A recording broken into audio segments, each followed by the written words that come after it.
Herkese merhaba. Bugünkü konumuz toplumun para sorunlarına bakışı. Ben toplumu ekonomik birim olarak 3 sınıfa ayırıyorum. Fakirler, orta seviyedeki aileler ve zengin kesim. Bu 3 kesimin kendi içinde paraya ve para sorunlarına bakış açısı birbirinden farklı. Örneğin yoksul insanlardan başlarsak, yoksul insanların ömrü boyunca hep para sorunları olmuştur.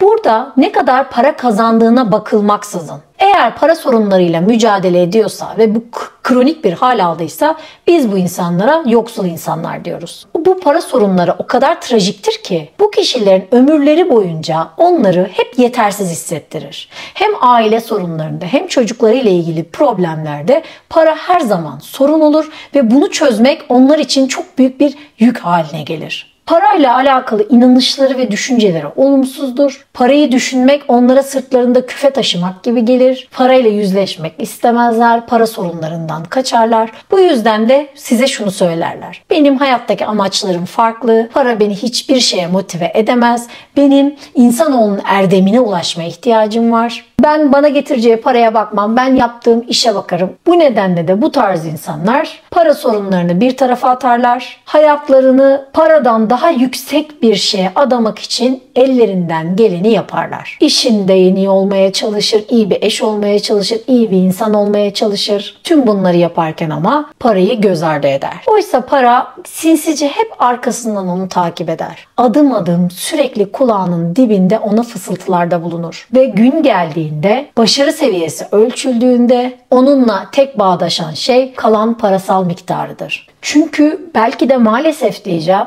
insanoğlunu değerlendirmekte kullanılan yegane şey özellikle yaşlılık dönemlerinde elindeki para miktarıdır. Şöyle derler, kaç sene çalıştı, bak şimdi 5 kuruş doğru düzgün parası yok, ne doktora gidebiliyor, ne kendine bakabiliyor, ne alışveriş yapabiliyor, yazık. Böylece yıllarca vermiş olduğu emek bir tarafa atılır. Diyorum ya, günün sonunda insanoğlu hep parasıyla değerlendirilir. Ne kadar başarılı, ne kadar akıllı olurlarsa olsunlar, parasını yönetemeyen insanlar ya da parasını göz ardı eden insanlar yoksul insanlardır. Benim tanımımda yoksul insan ne kadar para kazandığından ziyade para sorunu olup olmaması ile ilişkilendirilir. Oysa zengin insanların da aynı fakirler gibi parasal sorunları vardır. Aradaki en temel fark bu sorunları çözebilme kabiliyetleridir. Zenginler paraya saygı duyarlar. Paranın önem taşıdığını kabul ederler. Paranın yerine başka bir şey koymazlar, onu ayrı tutarlar. Bunu anladıkları ve bildikleri için de her fırsatta ellerine geçen her şeyde mutlaka mali zekalarını yani finansal IQ'lerini geliştirmeye çalışırlar. Zenginlere göre her para sorunu bir fırsattır ve onların daha zengin olması için onlara birer açılan kapıdır. Onlar her para sorunuyla başa baş uğraşırlar, her hayal kırıklığını göz önüne alırlar ama her süreçten de öğrenerek çıkarlar. Peki siz insanların yoksul mu yoksa zengin mi ya da orta sınıf mı olduğunu nasıl anlarsınız? Çünkü bu konuştuğumuz şeyler paranın miktarından ziyade paraya ve mali zekaya bakış açısıyla ilgilidir. Ben öncelikle sözcüklerden anlarım. Çünkü zenginlerin kullandığı dille fakirlerin kullandığı dil arasında dağlar kadar fark vardır. Fakirler teknik terimleri, finansal terimleri kullanmazlar. Fakirler yatırımcılığın ne kadar önemli olduğuyla alakalı herhangi bir bilgi sizinle paylaşmazlar. Fakirler parasal inançlarının arkasına sığınırlar ve hayatla ilgili serzenişlerde bulunurlar. Fakirler zenginleri kötüler. Peki zenginler nasıl konuşur? Onlar ciddi bir mali dağarcığa sahiptir. Her fırsatta finansal zekalarını geliştirmek için uğraşırlar.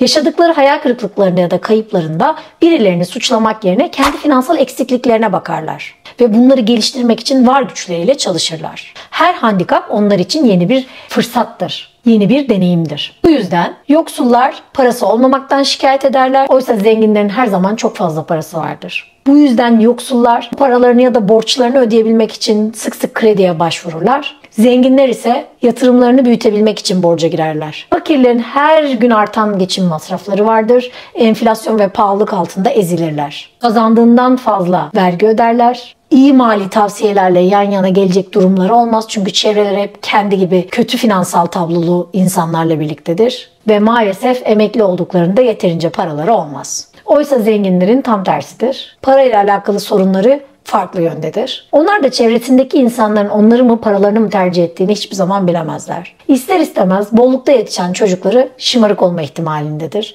Ve onların yarattığı bu zenginliği devam ettiremeyebilirler. Yönetmeleri gereken çok fazla para vardır. Bu yüzden bunları doğru şekilde tahsis etmek onların zamanlarını ve konsantrasyonlarını bozabilir. Ayrıca çok ciddi vergi ödeme sorunları olacağı için yeni yatırımlar yapmak ve işlerini büyütmek zorunda kalabilirler. Kısaca yoksulların da zenginlerin de para sorunları vardır arkadaşlar. Birinin yeterince parası olmamasıdır, öbürünün de çok fazla parası olmasının sonucunda çıkan sorunlardır. Peki para sorunlarını ne çözer? Para sorunlarını çözmez. Çünkü piyangoda çıksa, sınırsız da paranız olsa, parayla alakalı inanışlarınızı, mali fikirlerinizi ya da finansal davranışlarınızı düzene sokmazsanız ne kadar paranız olduğuna bakılmaksızın o para uçar gider ve geriye yine para sorunları kalır. Sıkı çalışma da para sorunlarınızı çözmez. Dünya hiç durmadan çalışan ve hiçbir zaman zengin olamayan milyarlarca insanla dolu. Eğitim desen o da para sorunlarını çözmez. Gördüğünüz çoğu yoksul insanın hepsi ya üniversite mezunu ya master ya doktora yapmış nitelikli insanlar. İş deseniz o da para sorununuzu çözmüyor. Zaten işin anlamı İngilizce'de job'tır. Yani just over broke denir. Yani yetecek kadar para denir. Bir yerde çalıştığınızda ne olursunuz ne ölürsünüz. O da sizin para sorunlarınızı yok etmez. Zaten şu anki maaşlara da bakarsanız siz de bunu anlayacaksınız. Artık ne alınabilir? Araba almak bile çok büyük zorluk. Zaten bir de emeklilik için para biriktirmeniz lazım. Yani artık anlayacağınız işte para sorunlarınıza kalıcı bir çözüm bulmuyor. Peki para sorunlarını hiçbiri çözmezse ne çözer? Tabii ki mali zeka çözer. Yani basit bir ifadeyle mali zeka ne? Tüm zekamızı mali sorunları çözmek üzerine yoğunlaştırdığımız zeka. Diğer bir deyişle zekamızı donattığımız finansal bilgilerle ve doğru inanış ve fikirlerle yaratılan para sorunlarına doğru çözümler bulabilecek yeterli zeka anlamına geliyor. Ve maalesef mali zekamız yeterince olmadığı an sorunlar başımızda bitiyor ve kronik bir şekilde sonsuza kadar o sorunlarla yaşamak zorunda kalıyoruz. Ne gibi sorunlar? Yeterince para kazanamıyorum, gırtlağıma kadar borcun içindeyim, kaç yıldır çalışıyorum bir ev sahibi bile olamadım, arabam bozuldu bozulacak, bozulursa işe nasıl gideceğim, şimdi bunun kim bilir ne kadar tamir masrafı olur. Emekli olmaya yetecek param yok ya da emekli oldum şu emekli paralarına bak ben bir kenarda param da yok. Yıllarca bu para için mi çalıştım şimdi ben ne yapacağım? Ya da işimi sevmiyorum ama bırakmaya imkanım yok. Bu kadar borcun içerisinde ben nasıl ayrılırım bu işten? Şimdi iş bulmam ne kadar süre alır? Zaten her yerde işsizlik var. Eşim hasta, Allah korusun, evladım hasta, şu hasta, para bulmam lazım. Ne malım var ne mülküm var hiçbir yerden parayı karşılayamıyorum gibi size onlarca mali zeka eksikliğinden kaynaklanan sorun listeleyebilirim.